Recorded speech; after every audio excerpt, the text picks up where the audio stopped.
HR03. Bienvenidos al Seminario Reina Valera. Yo soy Gilberto Abels, rector del Seminario Abierto, y esta es la lección número 3 de la materia hermenéutica, cuyo tema es, cualidades del intérprete.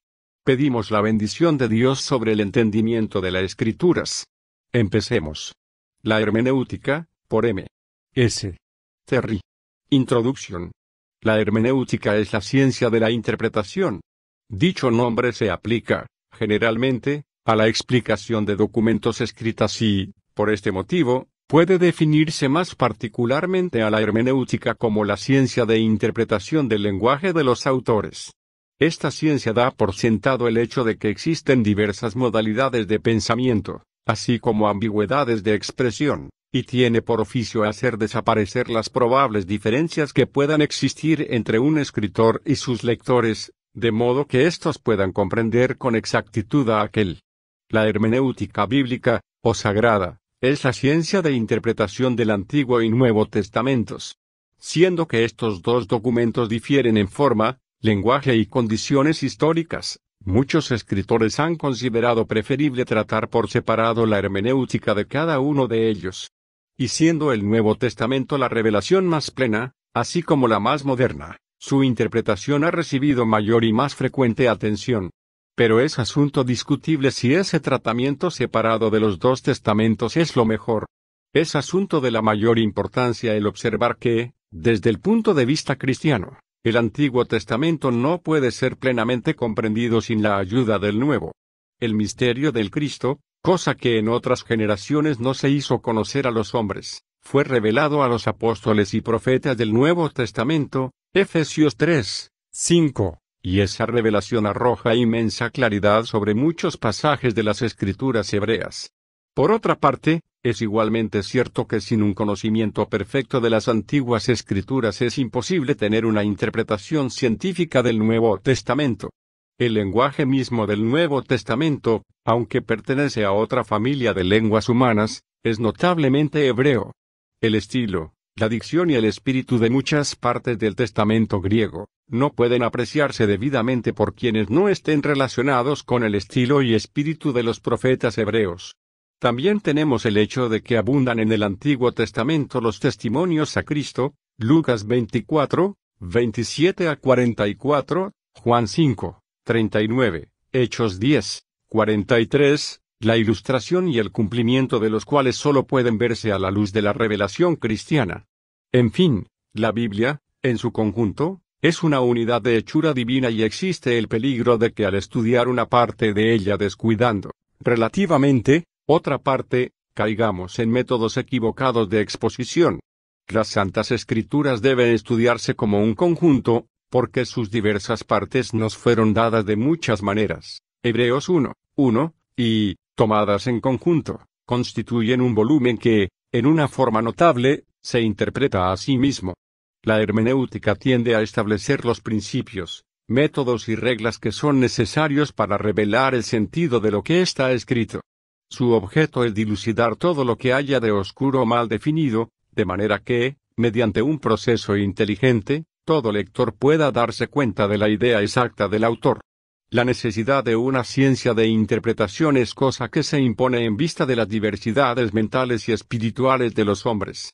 Aún el trato personal entre individuos de una misma nación e idioma a veces se hace difícil y embarazoso a causa de los diferentes estilos de pensamiento y de expresión. El mismo apóstol Pedro halló en las epístolas de Pablo cosas difíciles de entender, 2 Pedro 3, 16. Pero especialmente grandes y variadas son las dificultades para entender los escritos de los que difieren de nosotros en nacionalidad y en lengua. Aún los eruditos se hallan divididos en sus tentativas por descifrar e interpretar los registros del pasado. Únicamente a medida que los exegetas vayan adoptando principios y métodos comunes de procedimiento, la interpretación de la Biblia alcanzará la dignidad y seguridad de una ciencia establecida. Pues si alguna vez el ministerio divinamente asignado de la reconciliación, ha de realzar el perfeccionamiento de los santos y la edificación del cuerpo de Cristo, de manera de traer a todos a la obtención de la unidad de la fe y del conocimiento del Hijo de Dios, Efesios 4, 12 a 13, Ello debe hacerse por medio de una interpretación correcta y un empleo eficaz de la palabra de Dios. La interpretación y aplicación de esa palabra debe descansar sobre una ciencia sana y manifiesta de la hermenéutica. Cualidades del intérprete. En primer lugar, el intérprete de las Escrituras, y, en realidad, de cualquier libro que sea, debe poseer una mente sana y bien equilibrada. Esta es condición indispensable, pues la dificultad de comprensión, el raciocinio defectuoso y la extravagancia de la imaginación, son cosas que pervierten el raciocinio y conducen a ideas vanas y necias.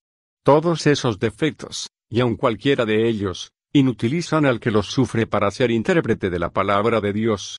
Un requisito especial del intérprete es la rapidez de percepción. Debe gozar del poder de asir el pensamiento de su autor y notar, de una mirada, toda su fuerza y significado. A esa rapidez de percepción debe ir unida una amplitud de vistas y claridad de entendimiento prontos a coger no solo el intento de las palabras y frases sino también el designio del argumento. Por ejemplo, al tratar de explicar la epístola a los Gálatas, una percepción rápida notara el tono apologético de los 2 primeros capítulos, la vehemente audacia de Pablo al afirmar la autoridad divina de su apostolado y las importantes consecuencias de sus pretensiones. Notará, también, con cuánta fuerza los incidentes personales a que se hace referencia en la vida y ministerio de Pablo entran en su argumento.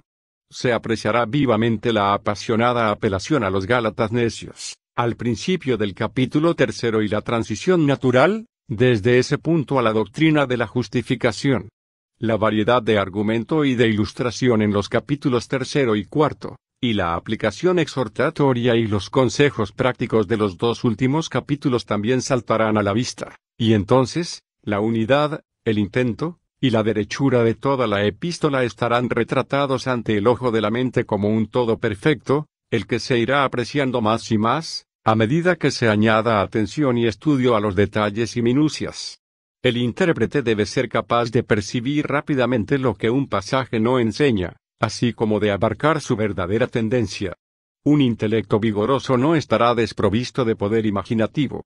En las descripciones narrativas se deja lugar para mucho que no se dice, y abundan hermosos pasajes en las Escrituras que no pueden ser debidamente apreciados por personas carentes de poder imaginativo. El intérprete fiel frecuentemente debe transportarse al pasado y pintar para su propia alma las escenas de los tiempos antiguos. Debe poseer una intuición de la naturaleza y de la vida humana que le permita colocarse en lugar de los escritores bíblicos y ver y sentir como ellos. Pero, a veces, ha acontecido que los hombres dotados de mucha imaginación han sido expositores poco seguros. Una fantasía exuberante se halla expuesta a errar en el juicio, introduciendo conjeturas y fantasías en lugar de exégesis válida. La imaginación corregida y bien disciplinada se asocia al poder de la concepción y del pensamiento abstracto, hallándose así en aptitud de formar, si se le piden, hipótesis para usarlas en ilustraciones o en argumentos. Pero, sobre toda otra cosa, un intérprete de las Escrituras necesita un criterio sano y sobrio. Su mente debe tener la competencia necesaria para analizar, examinar y comparar. No debe dejarse influir por significados ocultos, por procesos espiritualizantes ni por plausibles conjeturas. Antes de pronunciarse, debe pesar todos los pros y los contras de alguna posible interpretación, debe considerar si sus principios son sostenibles y consecuentes consigo mismos, debe balancear las probabilidades y llegar a conclusiones con las mayores precauciones posibles. Es dable entrenar y robustecer un criterio semejante, un discernimiento lleno de fina observación, y no debe economizarse trabajo en constituirlo en un hábito de la mente, tan seguro como digno de confianza. Los frutos de semejante discernimiento serán la corrección y la delicadeza. El intérprete del libro sagrado hallará la necesidad de estas cualidades para descubrir las múltiples bellezas y excelencias esparcidas en rica profusión por sus páginas. Pero tanto su gusto como su criterio deben recibir la instrucción necesaria para discernir entre los ideales verdaderos y los falsos. La honestidad a toda costa, así como la sencillez de la gente del mundo antiguo, hieren muchos tontos refinamientos de la gente moderna. Una sensibilidad exagerada halla, a veces, motivos para ruborizarse por algunas expresiones que en las Escrituras aparecen sin la más mínima idea de impureza. En tales casos, el gusto correcto leerá de acuerdo con el verdadero espíritu del escritor y de su época. En la interpretación de la Biblia, en todas partes hallamos que se da por sentado que ha de hacerse uso de la razón. La Biblia viene a nosotros en la forma del lenguaje humano, apela a nuestra razón y juicio, invita a la investigación y condena a una incredulidad ciega. Debe ser interpretada como cualquier otro volumen, mediante una rígida aplicación de las mismas leyes del lenguaje y el mismo análisis gramatical. Aun en aquellos pasajes de los que puede decirse que se hallan fuera de los límites a que alcanza la razón, en el reino de la revelación sobrenatural, compete al criterio racional el decir si realmente la revelación de que se trata es sobrenatural. En asuntos que están más allá del alcance de su visión, puede la razón, con argumentos válidos, explicar su propia incompetencia y por la analogía y diversas sugestiones demostrar que hay muchas cosas que están fuera de su dominio, las que, a pesar de ello, son verdaderas y enteramente justas, y deben aceptarse sin disputas. De esta manera la razón misma puede ser eficaz para robustecer la fe en lo invisible y eterno. Pero es conveniente que el expositor de la palabra de Dios cuide de que todos sus principios y sus procedimientos de raciocinio sean sanos y tengan consistencia propia. No debe colocarse sobre premisas falsas. Debe abstenerse de dilemas que acarrean confusión. Sobre todo, debe evitar el precipitarse a establecer conclusiones faltas del debido apoyo. No debe jamás dar por sentado lo que sea de carácter dudoso o esté en tela de juicio. Todas esas falacias lógicas deben, necesariamente, viciar sus exposiciones y constituirle en un guía peligroso. El empleo correcto de la razón en la exposición bíblica se hace visible en el proceder cauteloso, en los principios sólidos adoptados, en la argumentación firme y concluyente, en la sobriedad del ingenio desplegado y en la integridad honesta y llena de consistencia propia mantenida en todas partes. Semejante ejercicio de la razón siempre se hará recomendable a la conciencia piadosa y al corazón puro. En adición a las cualidades que hemos mencionado, el intérprete debiera ser apto para enseñar. 2 Timoteo 2, 24. No solo debe ser capaz de entender las Escrituras sino también de exponer a otros, en forma vívida y clara, lo que él entiende. Sin esta aptitud, todas sus otras dotes y cualidades de poco o nada le servirán. Por consiguiente, el intérprete debe cultivar un estilo claro y sencillo, esforzándose en el estudio necesario para extraer la verdad y la fuerza de los oráculos inspirados de manera que los demás los entiendan fácilmente. Cualidades espirituales. Ante todo, el intérprete necesita una disposición para buscar y conocer la verdad. Nadie puede emprender correctamente el estudio y exposición de lo que pretende ser la revelación de Dios, estando su corazón influido por preocupaciones contra tal revelación o si, aun por instante, vacila en aceptar lo que su conciencia y su criterio reconocen como bueno. El intérprete debe tener un deseo sincero de alcanzar el conocimiento de la verdad y de aceptarla cordialmente una vez alcanzada. El amor de la verdad debiera ser ferviente y ardiente, de modo que engendre en el alma entusiasmo por la palabra de Dios. El exegeta ávido y profundo es aquel cuyo espíritu Dios ha tocado y cuya alma está avivada por las revelaciones del cielo. Ese fervor santificado debe ser disciplinado y controlado por una verdadera reverencia. El temor de Jehová es el principio de la sabiduría. Proverbios 1, 7. Tiene que existir un estado devoto de la mente al mismo tiempo que el puro deseo de conocer la verdad. Finalmente, el expositor de la Biblia necesita gozar de una comunión viva con el Espíritu Santo. Por medio de una profunda experiencia del alma debe alcanzar el conocimiento salvador que es en Cristo, y en proporción a la profundidad y plenitud de tal experiencia, conocerá la vida y la paz de la mente del Espíritu. Romanos 8, 6. De modo que quien quiera conocer y explicar a otros los misterios del reino de los cielos, Mateo 13, 11, debe entrar en bendita comunión con el Santo.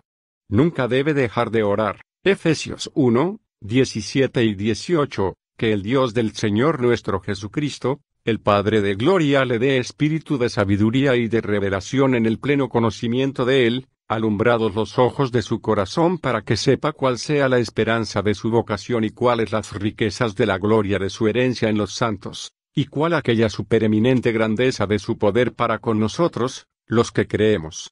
Gracias por estar con nosotros en el estudio de cómo interpretar correctamente la Biblia. Favor de informar a otros de los estudios ofrecidos por el Seminario Abierto. El privilegio es nuestro contribuir a su preparación espiritual. El estudio es gratis, pero sus ofrendas hacen posible este ministerio.